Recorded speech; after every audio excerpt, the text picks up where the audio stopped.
Welcome to the study of distributed hash tables. Distributed hash tables are by far the most commonly used data structures in distributed systems. Many commercial systems are built on top of distributed hash tables. Pastry is one of the most common designs in this space, and as we shall see later in the course, many designs are built on top of pastry or a pastry-like system. So a brief overview of this slide set. We will start with describing what distributed hash tables are, and then we will move to describing the specific operations of pastry. So we will discuss a broad overview, the operation of pastry, arrival, departure and locality of nodes, and finally the results. So before describing what is a distributed hash table, it is important to describe what is a normal hash table. So any student of data structures would have encountered this term before. There's nothing new over here. A hash table in this context is also the same as what we have over there. It is essentially a dictionary that contains a set of key value pairs, right? That's the important operative term over here. It is a set of key value pairs where the user simply supplies the key and the hash table returns the value, as opposed to an array where we index based on an integer. Here we send the key and then we read the value. So there are several functions that a hash table supports. It supports the insert function, insert key value, inserts a key value pair into the hash table. There is a lookup operation.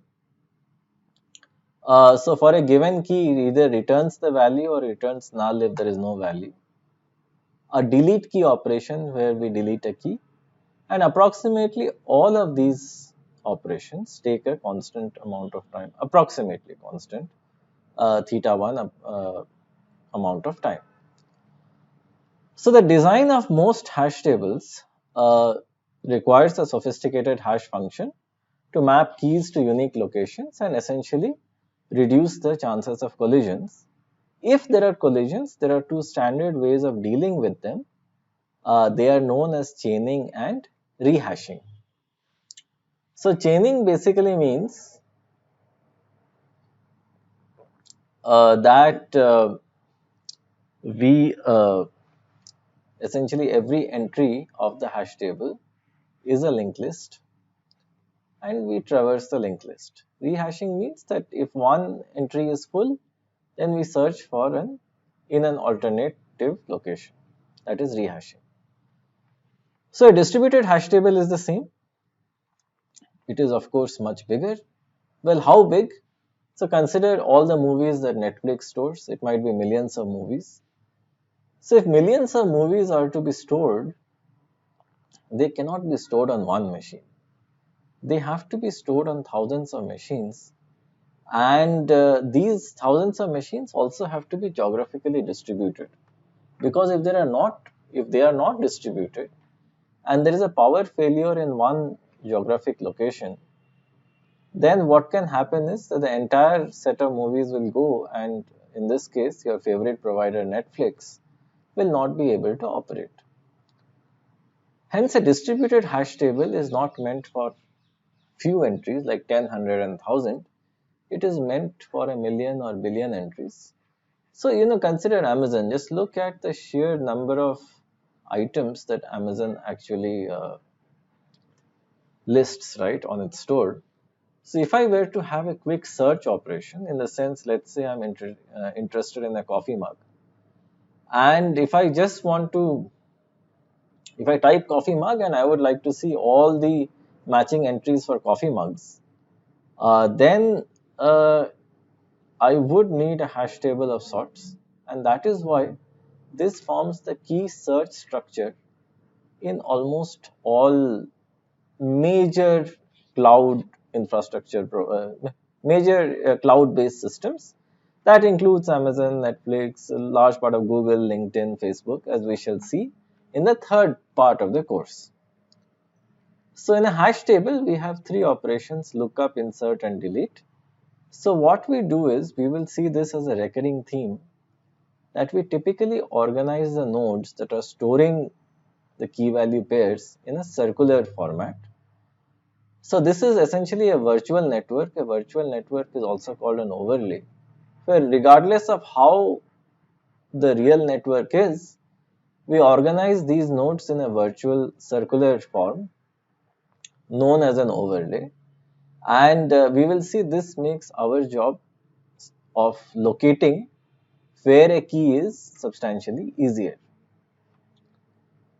Why do we say that we need DHTs? Well, we need DHTs, as we have discussed, to store web scale data, right? Which means a lot of data. So let's consider an example. So assume a bank has 10 crore customers. A crore is an Indian term. Roughly a crore is 10 million. So it is 100 million customers.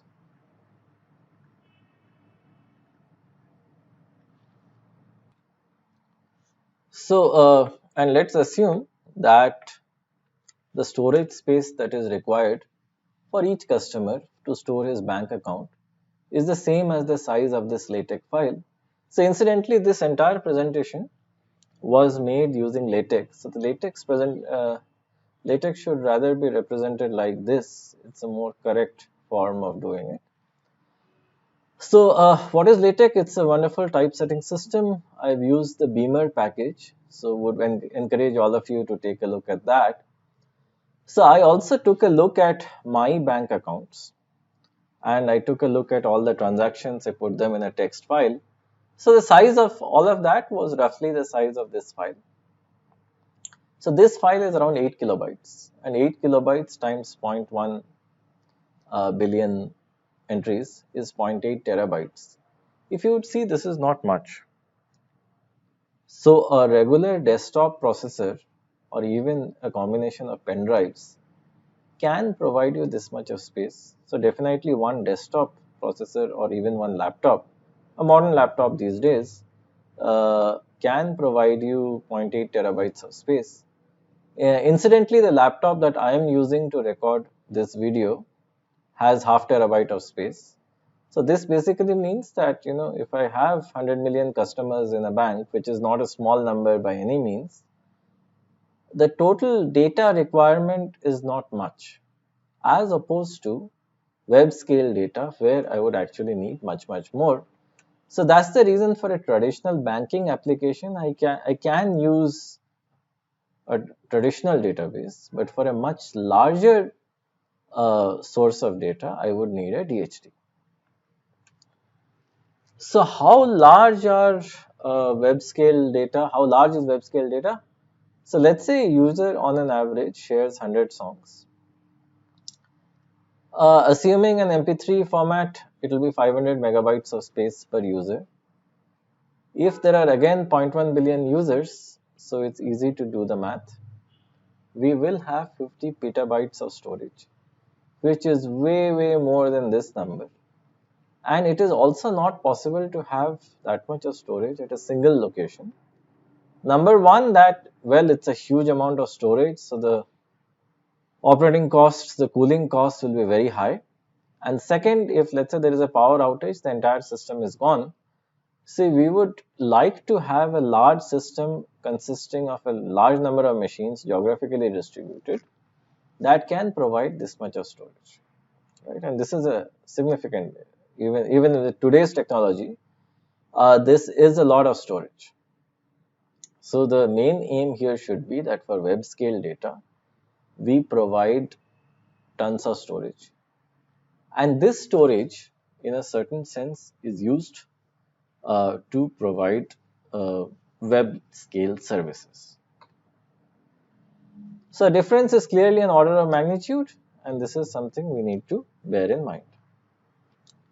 So DHT scale, they are ideal candidates for web scale storage. Furthermore, they are immune to node failures, in the sense if there is an outage in one region, it is okay. So this happens all the time. Servers have an outage all the time, but we never really see Google, Amazon, Netflix, etc. actually go down primarily because they rely on technology that is immune to at least localized node failures. Furthermore, they scale in terms of number of users. So here is one fun fact. So particularly in the US, most of the shopping happens, if I were to draw a graph of shopping, right, most of this shopping would happen, there are two peaks, around two times. So one is Thanksgiving and the other is Christmas. So that's when most of the shopping actually happens, and the rest of the time the amount of shopping is not much.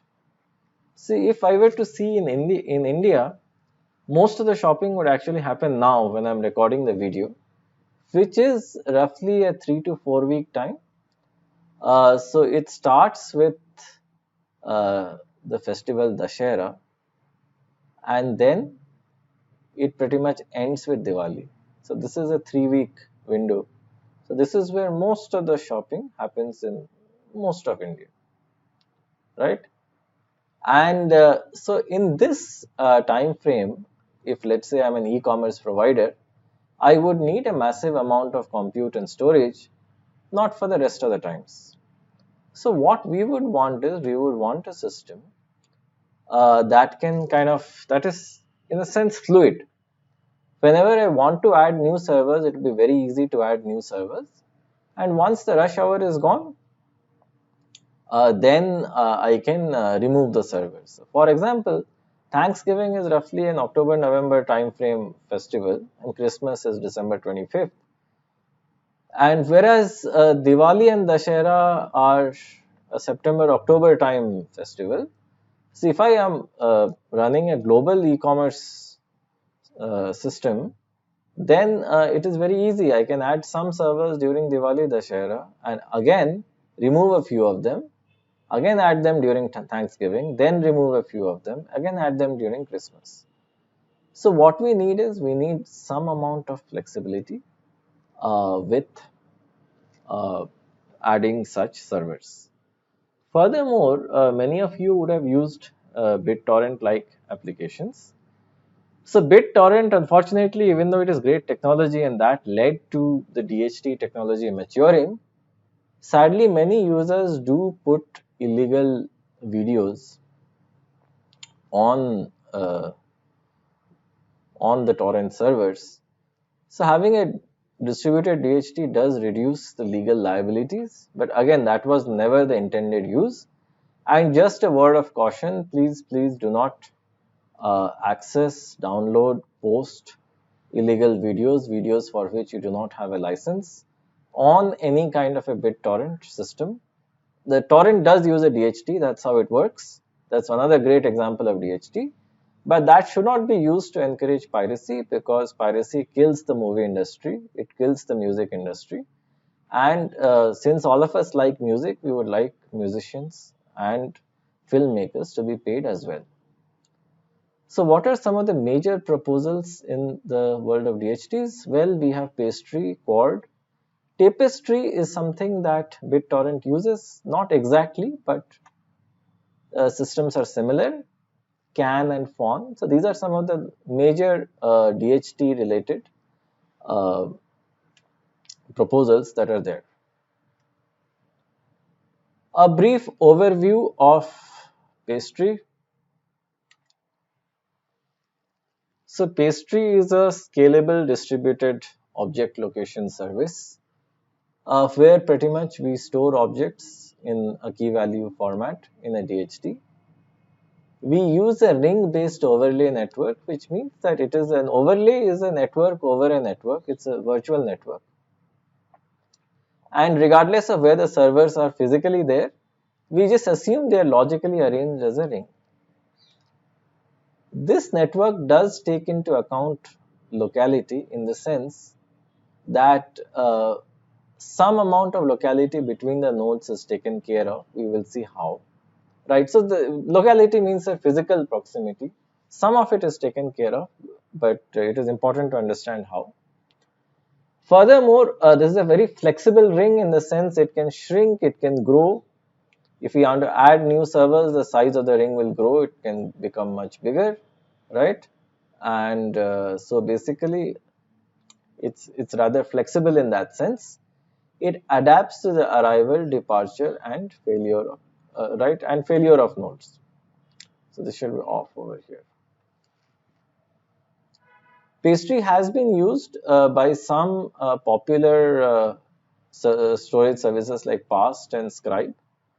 So Past is a large-scale file storage device, and Scribe is where we publish and subscribe to topics.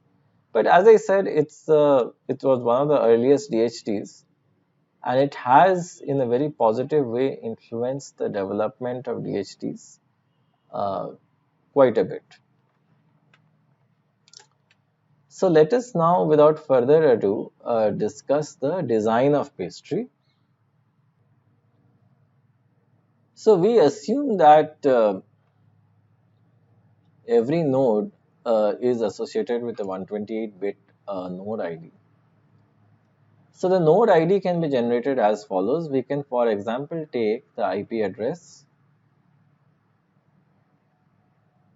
of the node, and we can apply a certain transformation to the IP address. Like for example, we can encrypt the IP address using the SHA algorithm.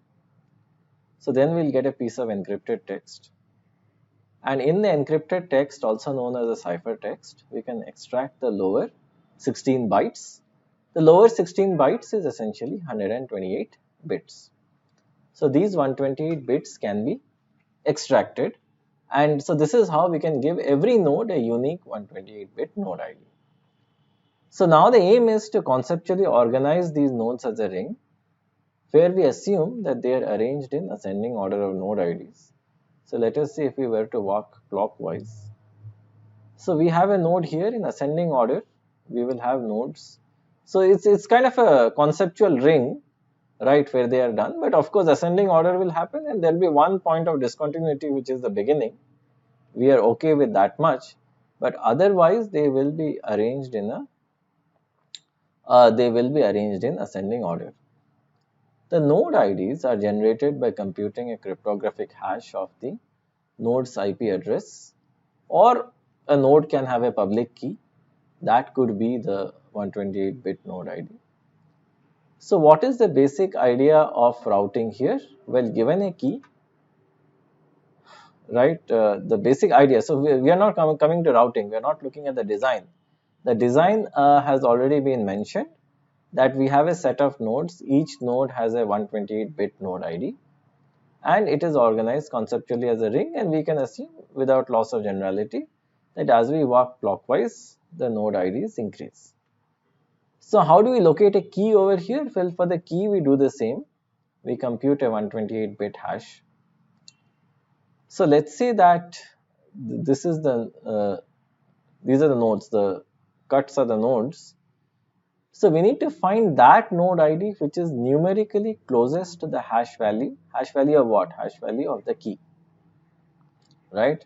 So what we do is that we need to walk this ring and find that node ID which is the numerically closest to the hash value of the key. So let us say it is this node ID. So then what we do is that this node ID, this node with this ID is automatically responsible for storing the key value pair, right? Which key value pair? Well, the key value pair of this key.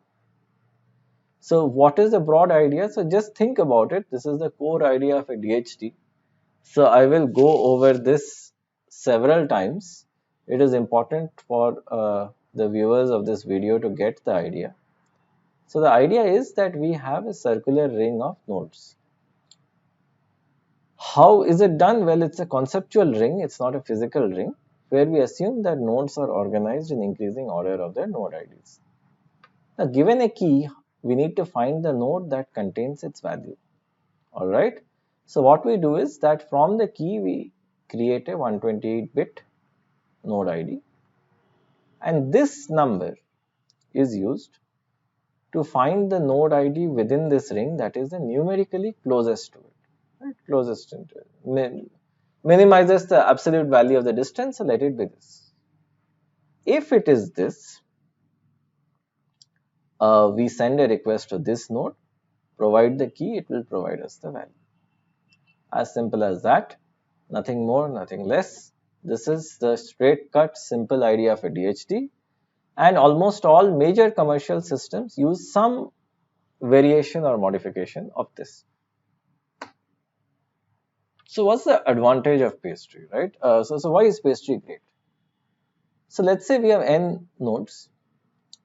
So what pastry claims is that in less than log n to the base 2 raised to the power b, I'll come to what that is, but let's assume that 2 raised to the power b is equal to 16. So I'll discuss this later in great detail, but less than log n to the base 16 steps, pastry can route the message, the message meaning the key can be sent to the node ID. So we will discuss in detail what is a step, but let's say step is sending one message. So with less than log n to the base 16 messages, we can find the correct node and we can send a message to it. And what will that message be? That look, this is the key, what is the value? And so this, instead of 16, it can be 8, it can be 32, but 16 is most commonly used. And but because it's a power of 2, that's the reason I have written 2 raised to the power b. If b is typically 4, 2 raised to the power b will be 16. Pastry does a wonderful job in tolerating node failures. Nevertheless, eventual delivery is guaranteed at the destination unless L by 2 nodes, where L is a user defined constant, with adjacent node IDs fail simultaneously. L can be 16 or 32. So what this is basically saying is that, look, if this is the final node, and let's say there are many node IDs that are at different points of the ring, and similarly it's over here. So if L by 2 nodes with adjacent node IDs, if they fail, then only we can say that we might not reach the destination. But if it is never the case that L by 2 adjacent nodes fail, then we will reach the destination all the time. Well, why is this the case? Not now, I'll tell you later. But this can be remembered. This can be a point worth remembering, that there is a certain amount of immunity to node failure, that even if nodes fail, we can still guarantee delivery at the destination. Of course, assuming the destination has not failed, subject to the fact that L by 2 nodes with adjacent node IDs have not failed. One important disclaimer, both node IDs as well as keys have the same base. Well, they need not have, but there are many advantages if they do.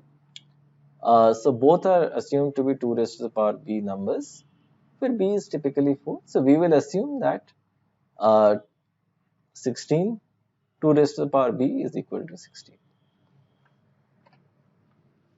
So what's the basic operation? Well, the basic operation is like this, that in each step, the request is forwarded to a node whose shared prefix with the key is at least one digit more than the length of the shared prefix with the current node's node ID. Okay, this is a very loaded statement. I would suggest that we go slow. And so you remember this, but I'll keep revisiting this quite a bit till the idea is kind of clear. So let me show this. So this is the key idea, and I would suggest that this slide, which is slide number 11, is seen several times till the idea is completely understood. So the idea is that we have nodes in the node ID space, and the point of where I'm drawing, so they need not be uniformly placed, they can be non-uniformly placed as well, given that the node ID is coming from a random process. So what we do is that, let's say I have a key and I want to figure out the IP address of the node within this ring that contains the key and consequently its value. So let us say that this is a regular Okay, let's say that it's an English to French dictionary. All right. So, if it's an English to French dictionary, so let's say the word that I want to search for is with, and the French of with is avec. So I want to find out where with is in this entire DHT. So what is my key here? It is with. What now I do is I run it through a node ID, an ID generator, which, as I said, is typically the SHA algorithm which is used. It will give me a 128 bit, a 128 bit, what's happening?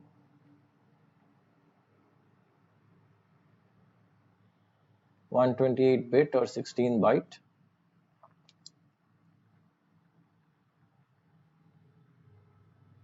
Okay. So it will provide a 128 bit or 16 byte number, and then what I will do is that I will go to any node which I know to be a part of the ring, and I will give it this key. So let us say the first four.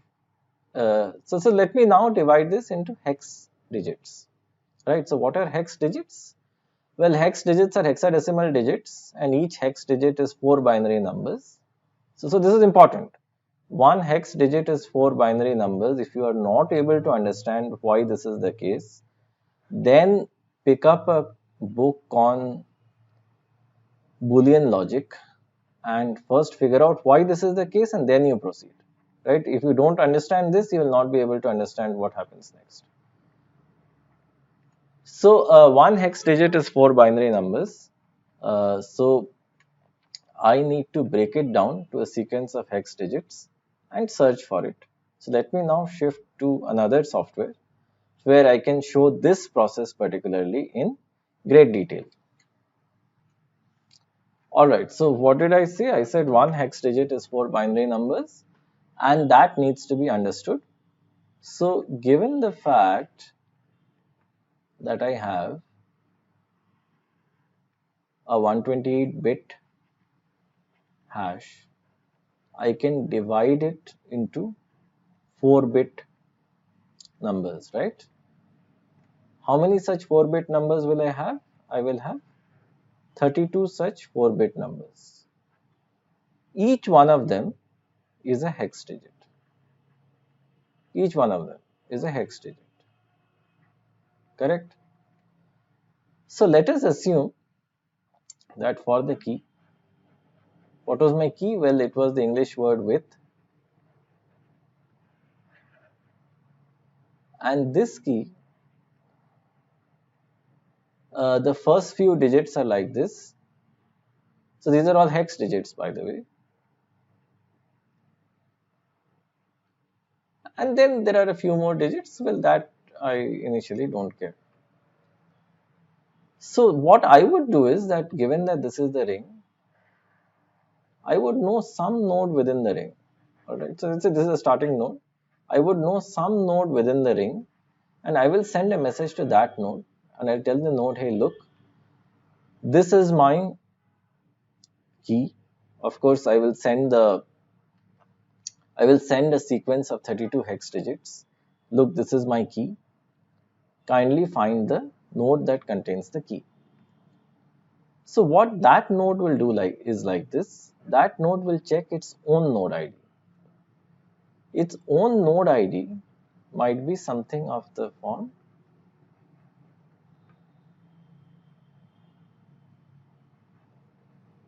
right, it doesn't matter. So it will match hex digit by hex digit between the key and itself. So in this case, it will find that the first digit matches, which is a good thing. Alright, given the fact that the first digit matches, it's actually great. Alright. So then what it will do is that it will take a look at the next digit. So what is the next digit in the key? Well, what is the next digit in the key is E, and in this case it is A. So this is, technically speaking, not desirable because we would like to have a match, right? Given the fact that these two digits don't match, what the node will then try to do is it will try to find another node where the first two digits match with the key. In the sense, let this be node 1, it will search its own data structures. So the data structure that it will search is called a routing table. That's the data structure it will search. In that, it will try to find if it knows any other node for which the first two digits match, in the sense the first two digits are F and E. So let's assume it is able to find one such node. So we had initially approached this node, right? So let's say let me change the color. We had initially approached this node. And let us say now it forwards the message to this node, right, which is one message forwarding. And here, let's assume that this is node 2. With node 2, assume that the first two digits match, F and E, but the remaining two digits of the node ID are,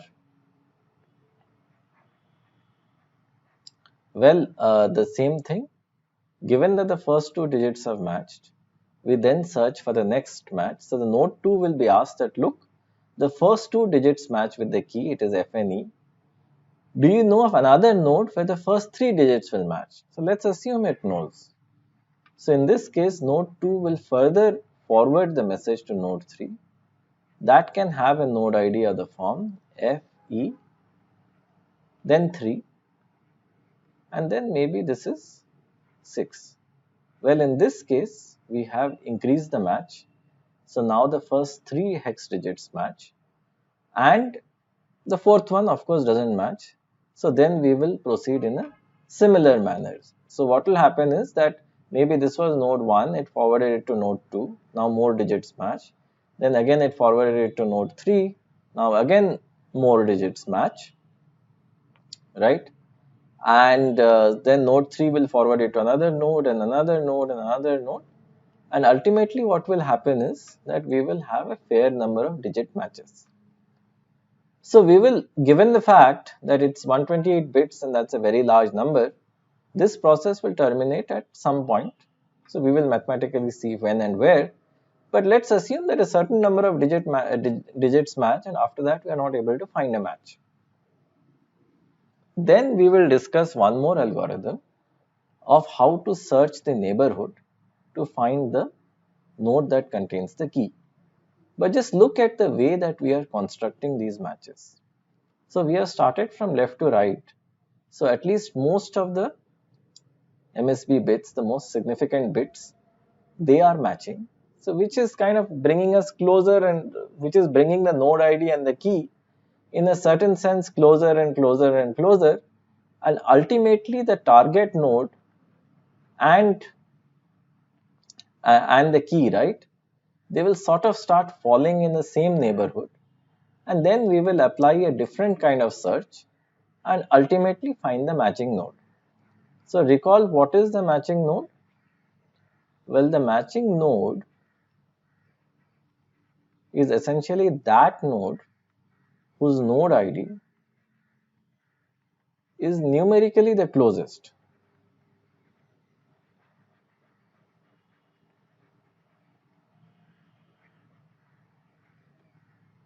The closest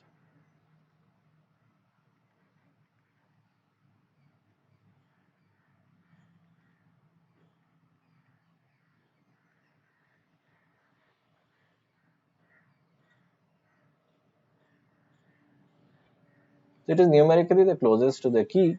So as we are matching these MSB hex digits, we are getting closer and closer and closer till they start lying in the same neighborhood, and then we can apply a different algorithm and then perform the match. So what is the key important broad idea? Well, the broad idea, let me summarize this right? This is something that should be summarized.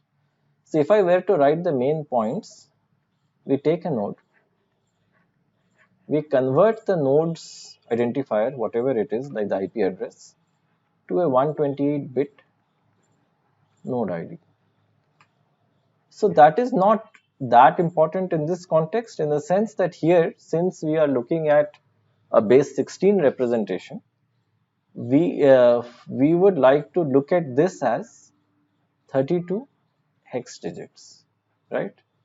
And what is the relationship between a binary bit and a hex digit? Well, if you don't know, then you should not be taking this course. First, recapitulate Boolean algebra and then come back. The second is the key. Well, the key also we do the same. We have 32 hex digits, right? And then we start from the left as we did, right? And then essentially we do a process of matching, where essentially we match digit by digit. Well, how do we match it?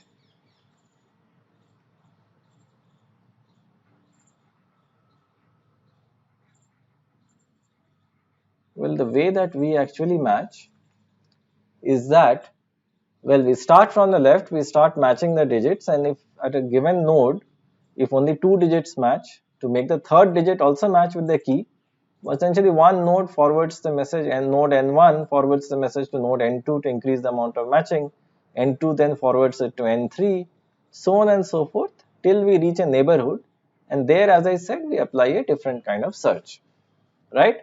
And ultimately we find that node which minimizes the distance with the key, and furthermore our claim is that this is being done in less than log n to the base 16 steps or messages.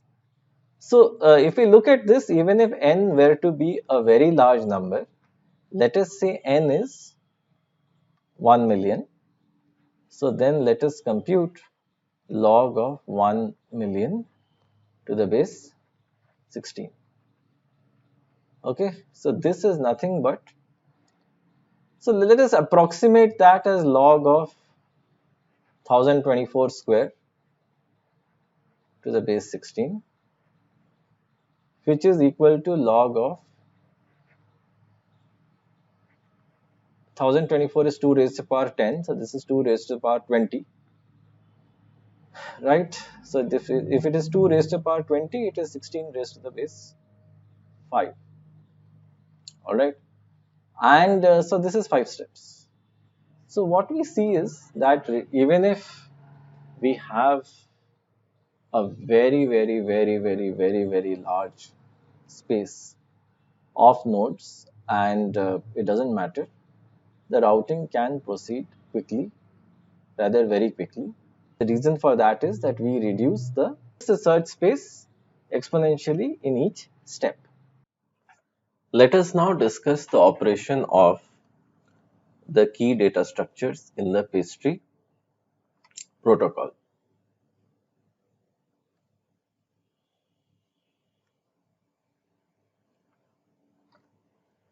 So the most important data structure is a routing table. So a routing table in this case, where we are considering a base 16 system, it will have 32 rows as we see over here,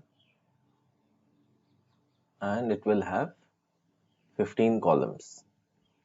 So why 15 columns and 32 rows if it is not self-evident by now?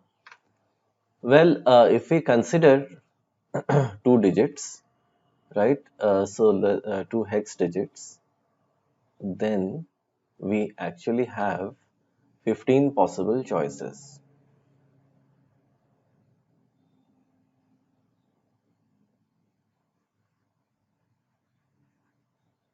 So let's see.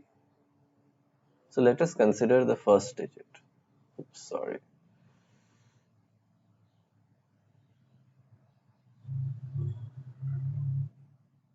So let us consider the first digit. So if the first digit is, let's say, A, then, well, if the first digit matches, that is good. Otherwise, if it doesn't match, then we have 15 possible choices over here, and we have one column for each choice. So this is why we have 15 columns in each row. Second, given the fact that one hex digit is 4 binary bits, again I said that the viewer should be in a position to understand why this is the case. If not, go back, study this and come back. So since there are a total of 128 bits and one digit is 4 binary bits, so 128 by 4 is 32. So we will have 32 hex digits in each ID, right? Either the node ID or the key ID. So at the most, we can have 0 bits matching till 31 bits matching. So hence we will have 32 rows. So the routing table thus contains 32 rows. Let's number them from 0 to 31. So the entry at row I, right? So I'm sorry, this is contradicting. So let us number them from 1 to 32. So the entries at row I, where the count is starting from 1, essentially point to all the nodes that share the first I minus 1 digits of the prefix, I minus 1 digits of the node ID with the key. For example, if it is the first row, then what it means is that the first digit itself doesn't match. So the number of digits that are matching are actually 0. And so then we try to match the first digit, and let's say the first digit is over here. Then we go to the IP address that points to the first digit, so on and so forth. So this has been explained that each row contains 2 raised to power b minus 1 columns. If say b is 4, this is 15. And the matching process has also been explained. Right, so the only correction in this slide is instead of 0 to 31, it will be 1 to 32. Alright, so let us do a little bit of math. It is important to do this math to understand how quickly the pastry protocol will actually converge. So let us find the probability that the two hashes have the first m digits in common. So what is the probability? Well, the probability that two digits are common is 1 by 16 or 16 raised to the power minus 1. So this follows from the fact that we are using a base 16 system. So the probability that the first m digits are common is 16 to the power minus m. The probability that a key does not have its first m digits matching with the first m digits of a node is essentially 1 minus 16 to the power minus m. The probability that the key does not have a prefix match of length m with all of the nodes in the system, and assume there are n nodes in the system, is essentially 1 minus 16 to the power minus m. Given that these are independent events, they will get multiplied. So it is this number to the power n. So what should m be? Well, let us set m as a small constant c plus log n to the base 16, right? So the logic of doing this will be clear very soon when we describe the rest of the mathematical expression. But let us assume that this is how we set it. So essentially m is, if I were to explain it in order semantics, it's order of log n. But let this be the exact expression for n, where we will discuss the importance of the constant c later. So the probability is 1 minus 16 to the power minus m to the power n. If I were to expand it, this is what I get, minus c minus log n to the base 16. So this is 16 to the power minus c, and this, of course, this number is 1 by n. So let us say, let the constant lambda represent 16 to the power minus c. So given that this represents 16 to the power minus c, we can simplify this expression somewhat, quite a bit. So 16 to the power minus c is lambda, lambda by n. This can be converted to, the exponent can be converted to n by lambda times lambda. So any multiplication in the exponent will become a power. This is an expression that we have seen as n tends to infinity, or as n becomes a very large number. This is a very standard reduction. This number is equal to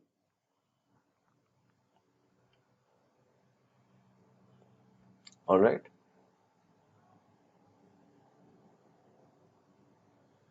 So this number is equal to e raised to the power minus 1 or 1 by e. Alright. So this is an important point to keep in mind, that this number over here is this is a known identity, that as n tends to be a very large number, this expression can be approximated as e raised to the power minus 1, and e raised to the power minus 1 to the power lambda is e raised to the power minus lambda. So what is this probability again? Well, this is a probability that, look, I have a key. I am interested in the first m digits of the key, and the first m digits of the key do not match with any node of the system, and this probability is equal to e raised to the power minus lambda. So let us graph this. So this is where, so if you look at lambda, well, what is lambda? It is 16 to the power minus c, or we can alternatively write it as 1 by 16 to the power c. So as c becomes larger, so let's say c becomes 5, so lambda will be 16 to the power minus c, which means lambda itself will become very small. So 16 to the power minus 5 will be 9.5 times 10 to the power minus 7. So what I can do is that this probability that has been computed, this can be computed as a function of c. Essentially, this probability is a function of c because lambda is a function of c. So if this is a function of c, what I can do is I can have c on the x-axis, increasing of course, and I can have probability on the y-axis, right? Again, you will find it increasing. So what you basically get to see is that as we increase the value of c, the probability will starts at around 0.35 and gradually saturates to 1 by the time that c is equal to 2, and by 3 definitely. C is equal to 2 is good enough. So what this essentially tells us is that, look, if c is equal to 2, then what will m be equal to? M will be equal to 2 plus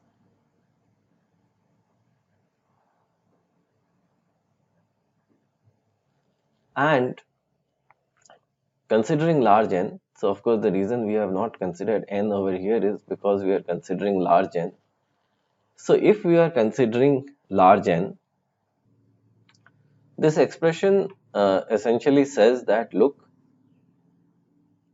for the moment that m crosses, right, the moment that m crosses 2 plus log n to the base 16, after that the first m digits will not match with any other node, and the probability of that becomes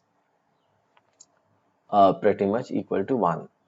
Alright, so the probability that you will not have a match with any node, and the fact that your routing tables will be of no use, that becomes almost certain, right? So what is the key implication? Well, the key implication is that the number of routing tables that we actually need to jump. So basically what happens? So we have one node, and then a message is sent to another node to increase the match, then again to another node, again to another node, and in every stage we increase the matches by 1. But what this result says is that the number of messages we need to send between the nodes, which is essentially the fact that a key arrives in one node, let's say it arrives in this node, and then it is iteratively sent across the nodes with the match increasing by 1 digit across the nodes. So at the most we will send it m times, and by the time we send it m times, what we will find is that after 2 plus log n to the base 16 steps, our number of matches is not increasing. What I can say in other words is that if I were to consider this number log n to the base 16, approximately I will need these many steps in my protocol to arrive at a node beyond which I cannot route to other nodes, because the match in terms of digits will not increase. I might have to do something else to find the numerically closest node, but at least the matching in terms of digits will cease after log n steps. So this is kind of hinting or providing us some direction that most likely the message complexity of pastry, the number of messages we need to send to reach the node that owns the key, the numerically closest ID, is somewhat close to, very close to this number, and pastry is essentially a log n step protocol. So the log n step protocol, most of it is clear from the analysis. It basically says that look, you send log n messages, you will arrive at a node and which has the maximum amount of match with the key. From that node, we need to find the node that is the numerically closest. So given the fact that if consider both the node ID as well as the key ID,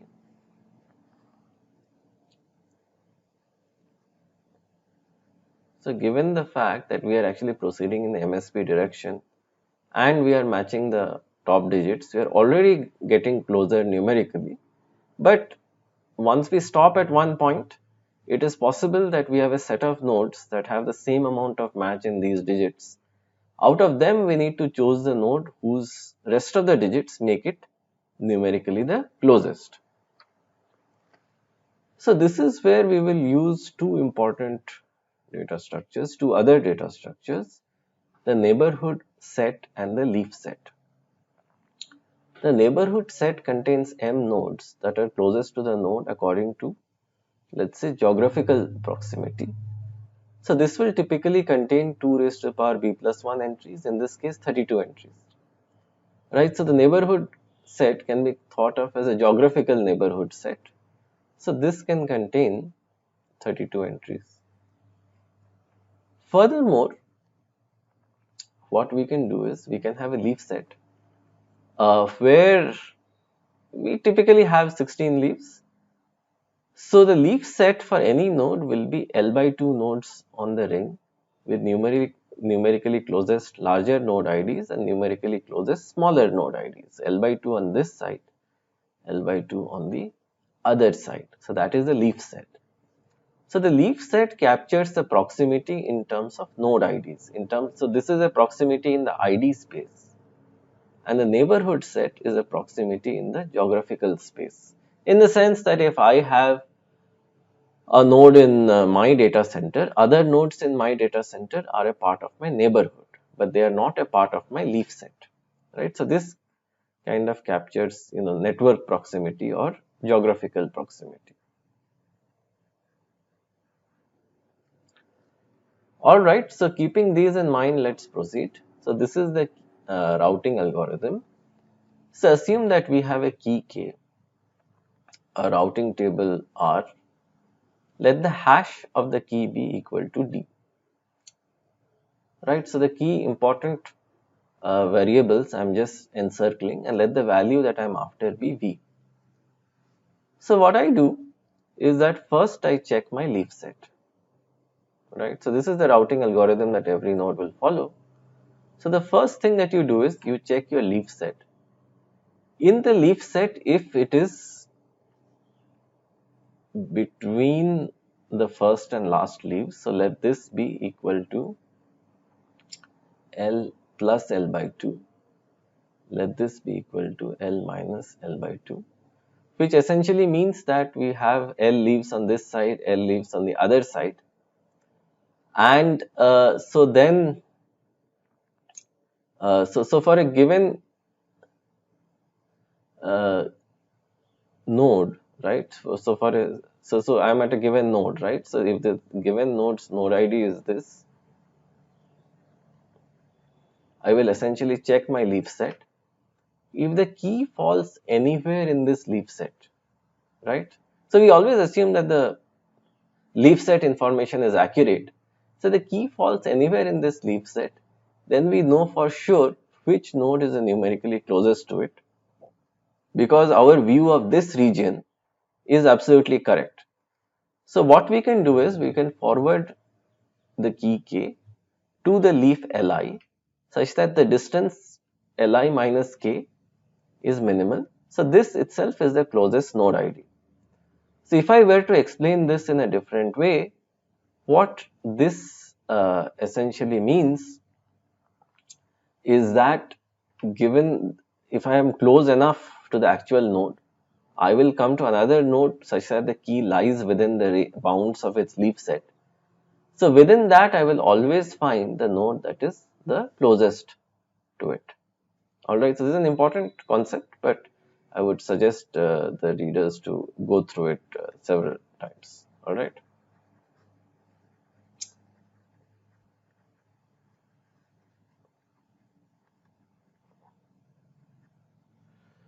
Alright, so now let us look at the more common case where it is not within the range of the leaf set. So in this case, let me find the length of the common prefix between the key k and the node ID. So this is not hard to find at all. All that we do is we take a look at the key.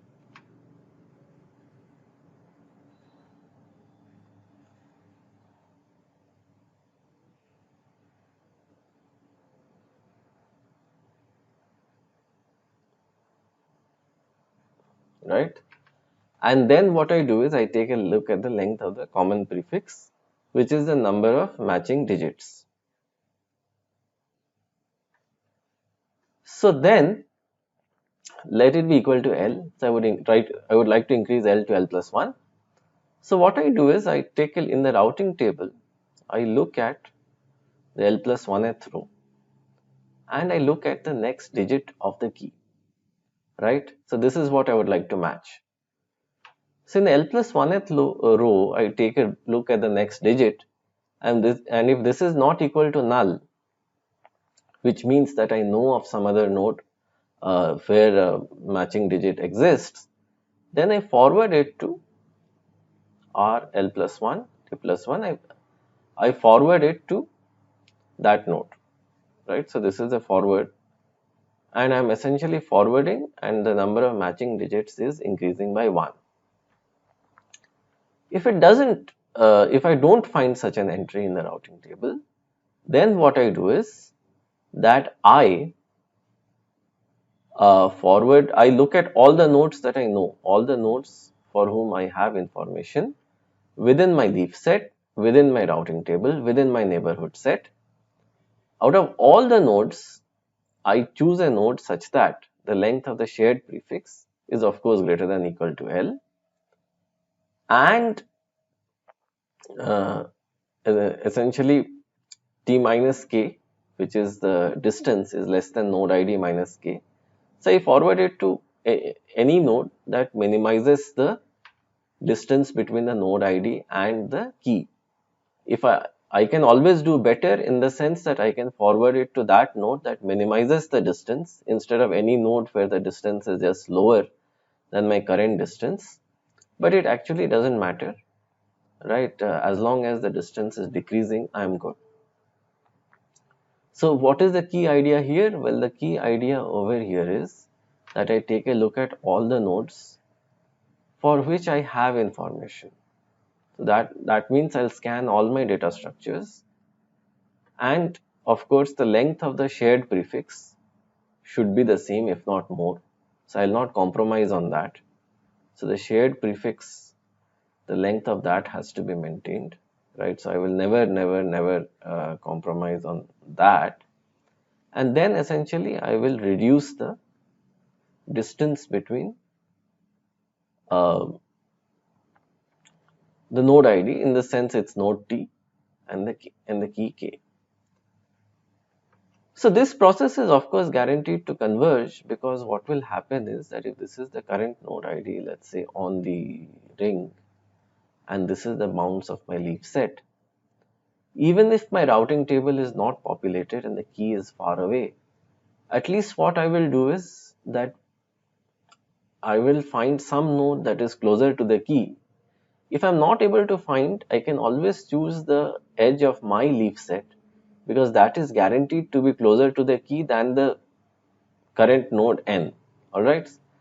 So other than the current node n of course has some distance with the key, but I can always go closer by essentially looking at the boundary of my leaf set, the node which is at the boundary of my leaf set, and forwarding the message, passing on the message to that node. So that is guaranteed to be closer. So what you see is that in every step, we either increase the match by 1.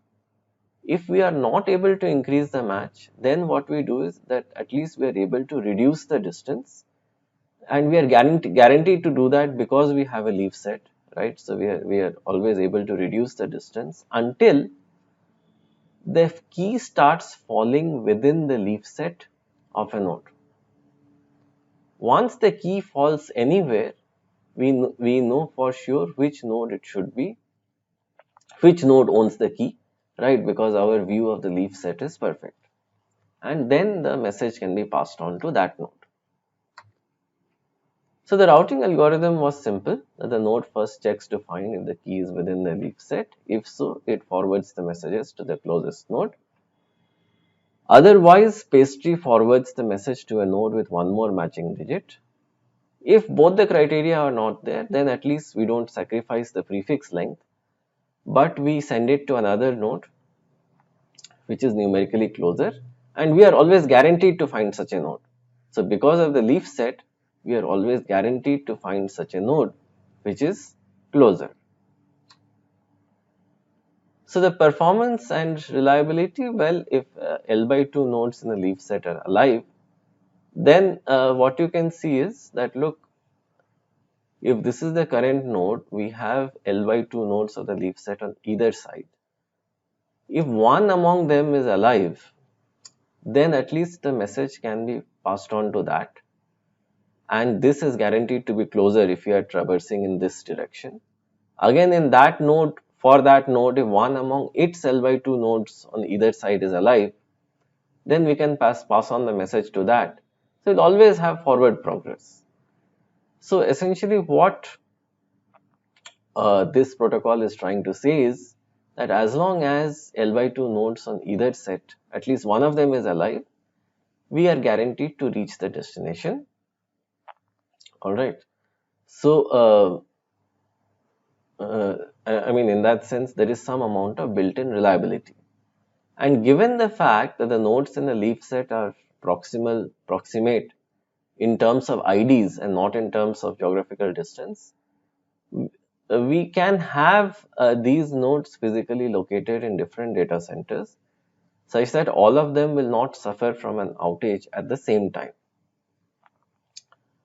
So as we said, what do? We either increase the prefix length or bring the node closer to the key in every step.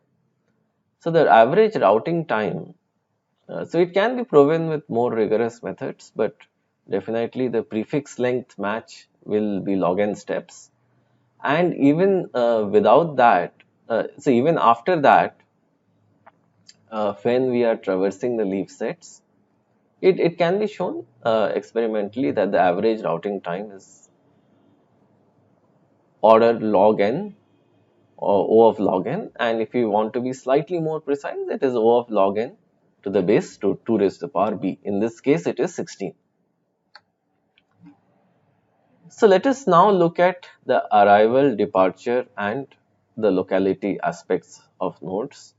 So one important point is due here. So one important point that is due here is that when I am creating a large node, large ring of nodes, given the fact that they are actually arranged by the node IDs and not by any other metric, it is highly likely that if one node is over here, all the other nodes that are beside it are actually in other locations. So I would typically create a DHT out of many data centers, out of many server farms, and the server farms will be located kind of all over the world. You consider Amazon, Facebook, and so on, they have lots and lots of server farms that are located all over the world. All of them are kind of connected together, in a complicated snake-like DHT.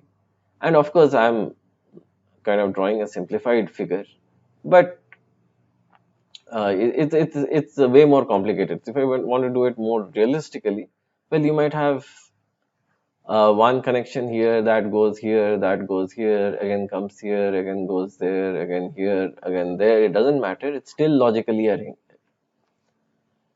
So the reason for this is that we want L by 2 nodes on either side of every node to be alive, one among them to be alive, and one among it will be alive if, let's say, we spread all of them out geographically.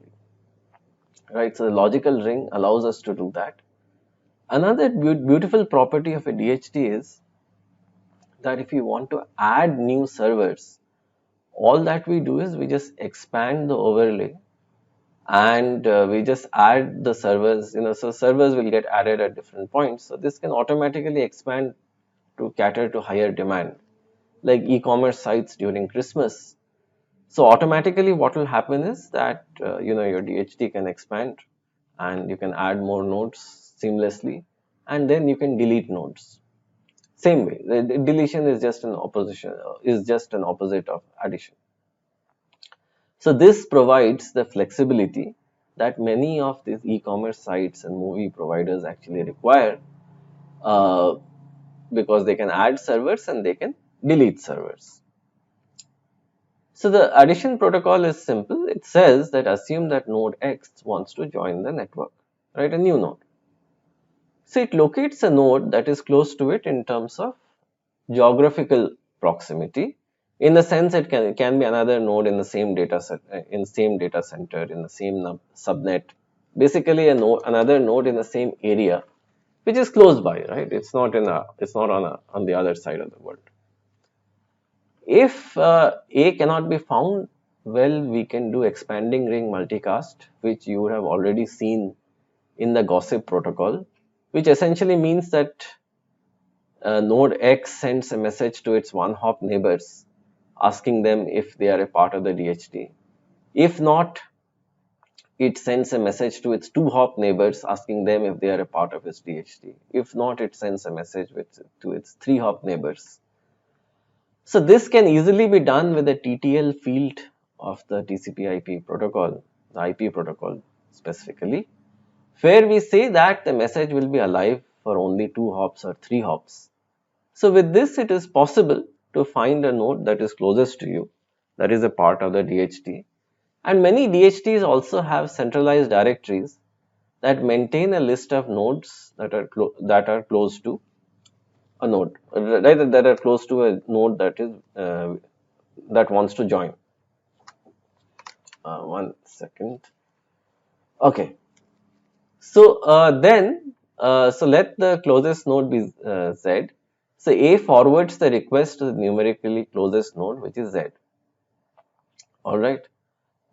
So then, what's the idea? Well, the idea is that I have a ring.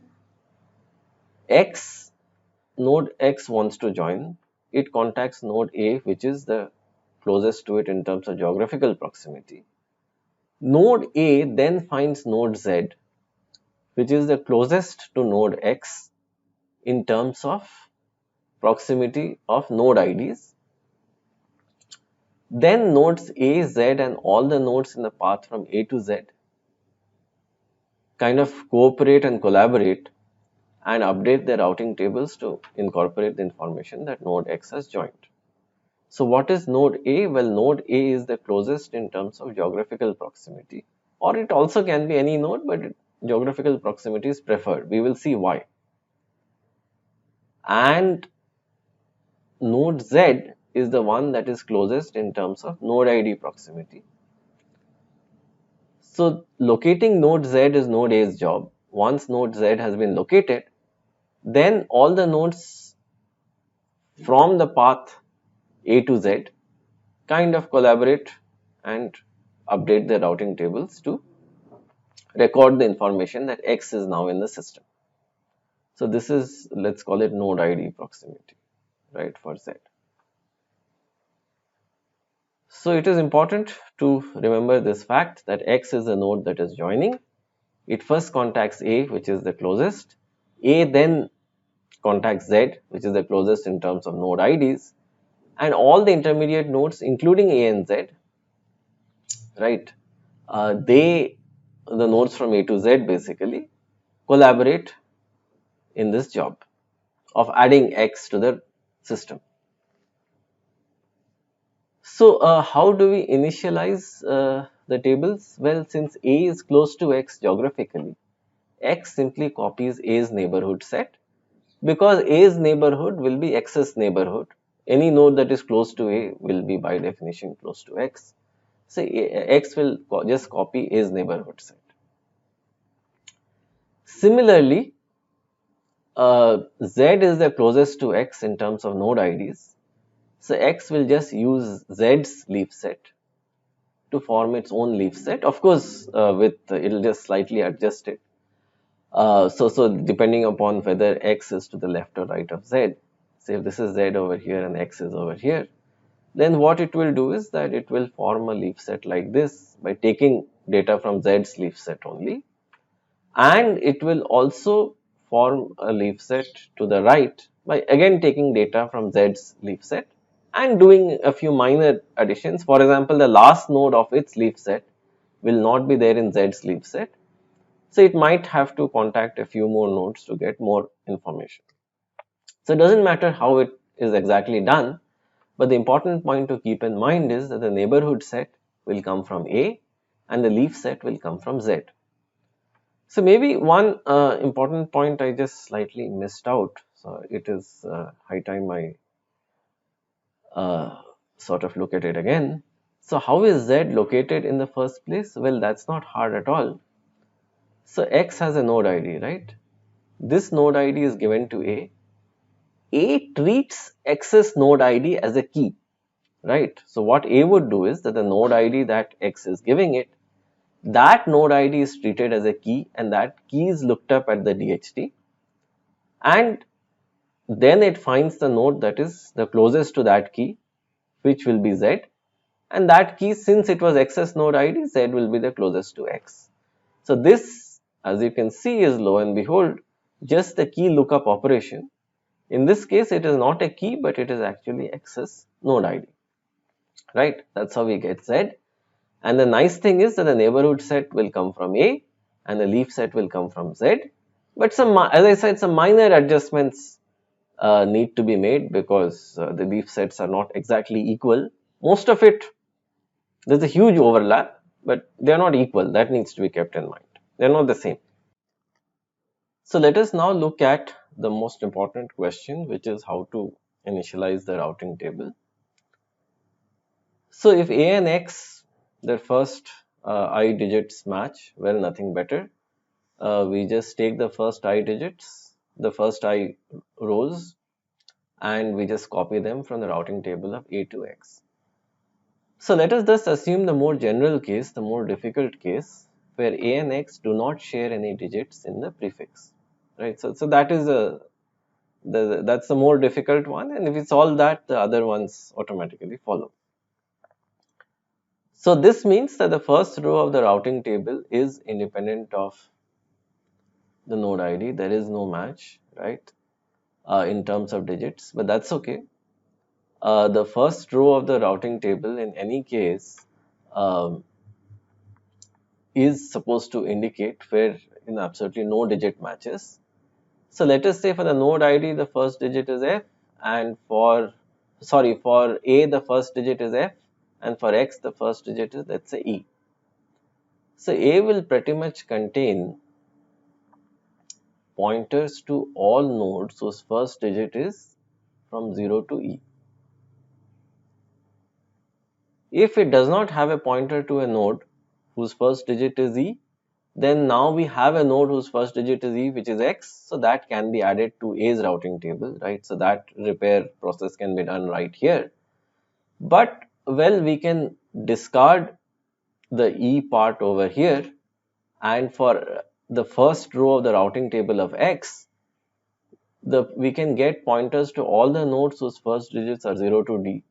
E is of course not required. And the first digit, and the node whose ID's first digit is F, that is actually node A, and that can be added to the routing table of X. Alright. So what X can do is it can take the first row of the routing table of A, make a minor modification as was just discussed, and populate its own routing table. Then every node in the path from A to Z will have one additional digit matching with X, right? So let Bi be the ith entry in the path from A to Z. So Bi shares I bits of the prefix with X. So what we can do is that we can use the I plus 1th row, right, of the routing table of Bi to populate the I plus 1th row of the routing table of X. So recall that the I plus 1th row of the routing table essentially means that the first I, sorry, not bits, there will be hex digits, right? See, the I plus 1th row essentially means that the first I hex digits of its prefix match, right, with the key or whatever we are trying to look up. And the I plus 1th row essentially contains all those digits uh, that don't match. So we have 15 such choices. So what we can do is that if there is a match for the first I, we just access the I plus 1th row and copy the routing table from the Bith node to X and make small modifications as was discussed in the first in the case of A and X.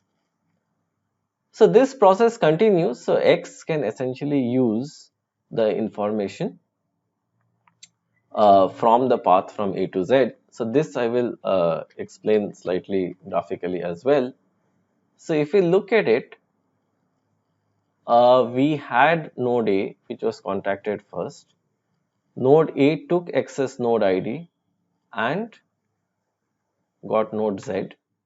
Then it sent it through a set of nodes to Z, right? So the message was sent via a set of nodes, and let's call them B1, B2, B3 and so on, right? So any Bi on this path basically means that the first I digits of the prefix match, right? This is what it means. The first I digits, right? So this is the precise meaning that the first I digits match. So then what we do is that we look at Bi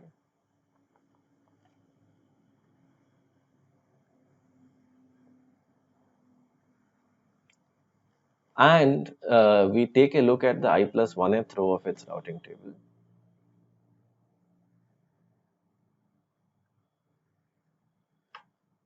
So this is basically meant to contain pointers to all other nodes whose I plus 1th digit is one among these 15 columns. So what we can do is that we can transfer this row to the routing table of node X, and the transfer is guaranteed to be correct. The reason for this is that the first I digits match, so the I plus 1th row will contain the pointers for an additional match, and hence the information across Bi and X will be the same, right? But of course, since Bi and X the digits don't match, one or two of these entries will not be relevant, but those small corrections can be made. So as we proceed from A to Z, we will get all the rows from the routing tables that are relevant, and all of them can be added to the routing table of X. So it will now have a fairly reasonably well populated routing table. So now we come to the trick question. Why do we need a neighborhood set, right? What is the, so the question is that what was the reason, the need for us to choose a node A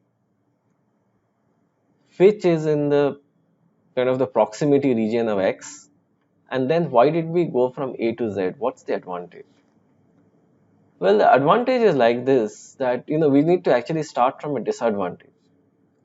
So one disadvantage of DHTs is like this, that let's say that I have a key and the node that owns the key is just is close by, right? Let's say is in the same data center. So what would happen in a DHT is, since we proceed by node IDs and not by actual physical locations, well, what I'm going to do is I'm going to jump, jump, jump, jump, and ultimately come to the node. But this might take me, so this process of sending messages, it might take me throughout the world, right? It might take me halfway around the world, in a sense that I might give a request in London, and the next server might be in Tokyo, the next one might be in New York, the next one might be in Stockholm, and the final one might be in Sydney. All right, the final node. So the network latency in this case will be high. So I still want to have the advantages of reliability, but I would also like the messages to sort of go in proximate neighborhoods, such that the messages also kind of travel fast. So because of that, what we did is we did a small trick, in the sense that we start from node A, which is close to X in terms of geographical proximity. And furthermore, given the way that the way that we have populated these tables, we can kind of assume by induction that when A would have been added, right, A would have contacted some other node in this which is close by, and essentially when that node would have added, it would have contacted some other node which is close by. So pretty much all the entries of the routing tables point to nodes that are in the proximate neighborhood, right? So the entries of the routing tables fundamentally capture a notion of geographical locality, right? And this is ensured by the way that we actually construct the DHT. So a notion of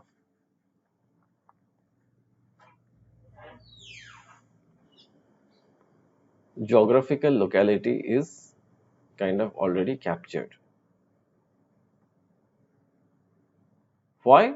Well, because when any node joins, it will always start with contacting a node that is close by, and that node will then look at its routing table, but its routing table would anyway consist of nodes that are close by, because typically in the node space we will have many nodes that have matching prefix digits and so on, but out of that we should choose the one that is close by to kind of reduce latency. And this, as you can see, is kind of being ensured by construction. The way that we are constructing this, that we always contact the node that is close by, it will always route the message among its close contacts. Then those nodes will route the message among their close contacts. So with this itself, we are seeing that all the nodes on the path are relatively expected to be geographically closer to X. It will not be totally random. So which means that we are not going to crisscross the world uh, while sending a message from A to Z. Okay, so that is an important point to keep in mind, that the neighborhood is handy in this case. It's a performance enhancing technique. So let us now come to the last point of this slide, is that once X has been added to the DHT, it transmits its state, so it makes itself known to everybody in its leaf set, all the nodes in its routing table, and all the nodes in its neighborhood set, such that they can also update their internal state to take X into account. Because as we have mentioned, the leaf set particularly needs to be very accurate. So the leaf set has to, the nodes on the leaf set have to update themselves. The rest of the nodes on the routing table and neighborhood set can gradually, lazily do it. But all of them essentially have to record the fact that X is in the system and X has been fully added. So node departure, well, nodes might leave with or without notifying. Say if a node is voluntarily leaving, it might let other nodes know. Otherwise, it is possible that it just fails. So if it fails, it will just fail. It will not let anybody know. So assume that a leaf with minus k with ID minus k fails, which means that it's on one side. Let's say that it's on the anti-clockwise side. So in this case, once the node is aware of it, so the node can send periodic heartbeat messages to the leaves. And once a node is aware that a leaf has actually failed, well, then it needs to reconstruct its leaf set. So it can contact this node, which is at the end of its leaf set, right? So if this node fails, it can contact the node at the end of its leaf set, get an idea of its leaves, and then reconstruct its leaf set accordingly. So it will essentially merge its leaf set and reconstruct. So what is the key idea? Well, the key idea is that every node keeps a track of its leaf set by sending heartbeat messages. Whenever a leaf kind of dies and this fact is discovered, the other nodes on the leaf set are contacted. They send their leaf set information to the node, and the nodes in the vicinity reconstruct their leaf set. Repairing the routing table, well, if a node leaves, then let's assume that at row L, this entry fails. So let us try to get a replacement for this entry. So let us contact some other entry on the same row. So it is guaranteed that the prefix match, the number of prefix digits that are matching on the same row will be the same. So let us contact another entry. So that other entry, if that knows of some other node which satisfies this criterion, then fine. It will send that to the routing table and the routing table will update itself. But if we are not able to, no, hold on, before saying that, I would like to maybe show this graphically. So let this be the lth row, and let's assume that the entry for digit D fails. Then we send a message for entry digit D dash, and so basically this would point to a server, right? So this would point to a server, a message is sent to that, and we ask the server, hey, do you know of any other node whose first L digits match? Between the first L digits are the same as your node ID, but the L plus 1th digit is D. If it has such an entry in its table, which is not the same server that failed, then it transfers that, and that is used to update this entry over here. If we are not able to find a candidate, well, then we cast a wider net. So what we do is that we start asking other servers with a higher degree of prefix match, not a lower degree, but a higher degree of prefix match. And we ask them that, look, so essentially the message that is sent is that I had an entry at RLD, that server has failed. So do you know of some other server whose first L digits are the same as your node ID and the L plus 1th digit is equal to D, right? So if those other servers have some record of some other node which has this property, they will send it and the routing table can be repaired. How do we repair the neighborhood set? Well, a node periodically pings its neighbors. If a neighbor is found to be dead, well, then what do? what we do is we get M from other neighbors and we try to repair the state, similar to a leaf set repair. Okay, maintaining locality, it comes back to the trick question that I had asked a few slides earlier. So assume that before node X is added, there is a good amount of locality, right? Locality in the routing tables and so on. So this is geographical locality, that all the nodes in the routing table point to nearby nodes. So when we add a new node X, we start with a nearby node A and move towards Z, which is kind of the closest by node ID. So let Bi be the ith node on the path. So the induction assumption is that Bi has locality. So Bi will be fairly close to X because it is fairly close to A and A is close to X. So using a similar logic, we can show that all the nodes on the path from A to Z will be reasonably close to X, right? And so this geographical proximity will be maintained, which essentially means that if we were to search for some key on X, it will always pass it via nodes that are close to it, so the latency of transmission is lower. Alright, can we tolerate more failures, particularly random failures, Byzantine failures where nodes are deliberately malicious? Well, yes. Have multiple entries in each cell of the routing table. So in the routing table, instead of having one node, instead of having one entry, have multiple entries.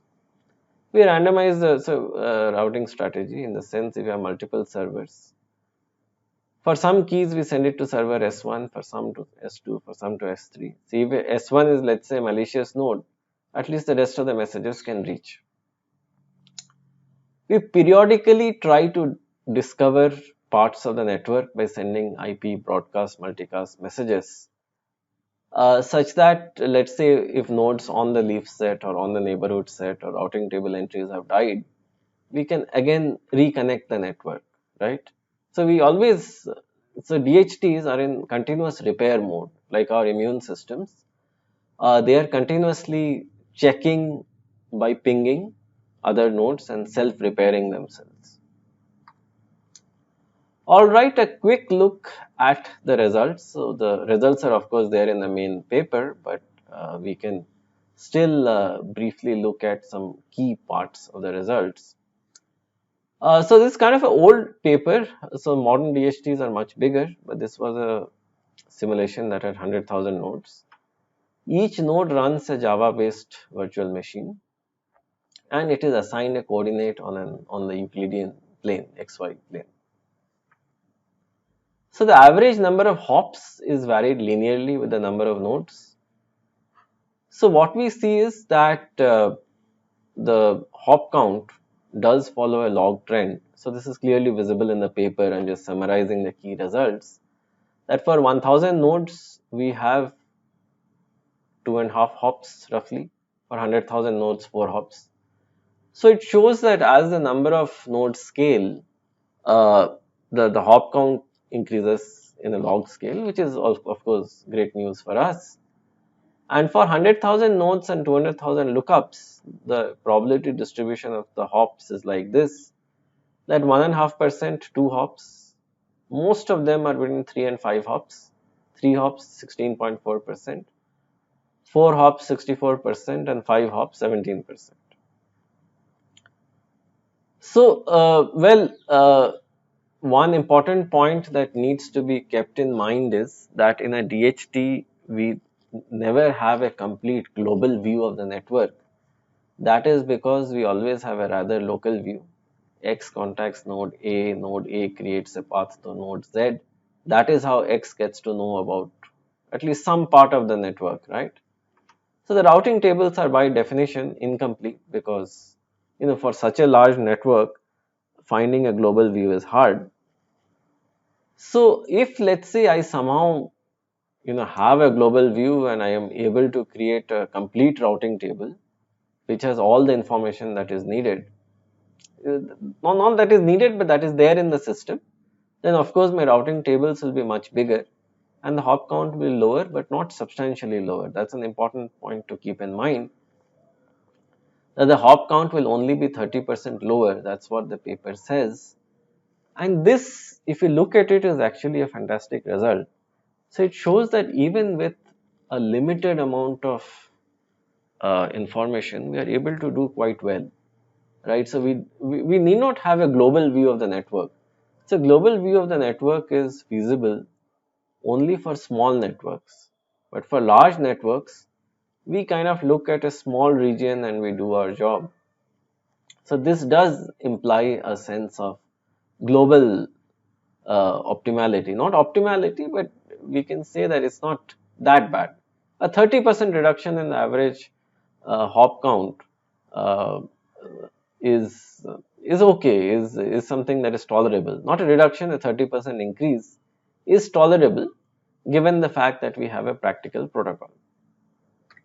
So the original pastry paper was published by Anthony Rostron and Peter Druschel in Middleware 2001. So I would request all viewers to read the paper. The paper has all the details of the experiments, the protocols, everything. And of course, if somebody really wants to learn pastry, the best way, the best way is to implement the pastry algorithm, uh, using a popular language like Java or Python, and actually see it running. That's the best way to learn this protocol. Thank you very much for bearing with me in this long lecture. So next we will discuss the quad DHT, which is conceptually similar to pastry in the sense it does have the same concepts, but it is architected very differently.